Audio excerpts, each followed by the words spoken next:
Our guest today is Mark McCloskey. He's an American attorney, and you probably remember seeing him on television screens across the country, standing in front of his home with his wife, armed, trying to protect their home from rioters. Mark, welcome to the program. Thank you very much for joining us.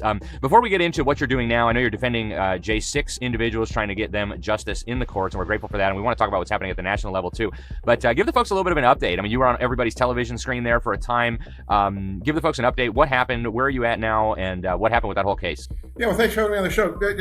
You gotta appreciate that in the spring of 2020, it's been a while now, 5 years, people forget. One of the things that the left counts on is the short memory of human beings.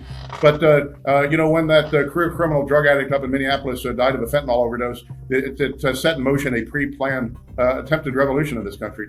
On the night of June the 1st and June the 2nd of 2020 in downtown St. Louis, the BLM Antifa mob rioted. They burned downtown St. Louis. They shot 4 police officers, killed retired police captain David Dorn about a half mile from my house. The most impressive thing my wife and I saw that night was a 7-Eleven in downtown St. Louis, 2 blocks from the police headquarters. Brick goes through the window. They loot it empty. They set it on fire. 10, 20, 30, 40 minutes. We watch it burn on a live TV feed. You know how many police showed up? 0. How many firemen showed up? 0. I looked at my wife and I said, when the mob comes your way, you're on your wild lonesome. Well, one of the advantages of living in a city where your prosecutor is hired by George Soros is you can advertise your crimes in advance because there's going to be no repercussion. So this Antifa organization in St. Louis called Expect Us, run by now ex-Congresswoman Cori Bush and a city alderman, what's his name? Rasheen Aldridge, announced that they're going to have a mob action in my neighborhood on the night of June the 28th, 2020.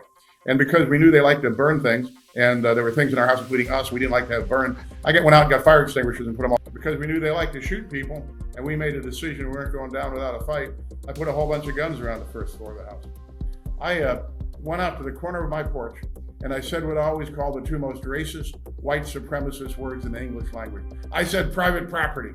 Now, being communists, that pissed them off. And they start swarming in more and more and more.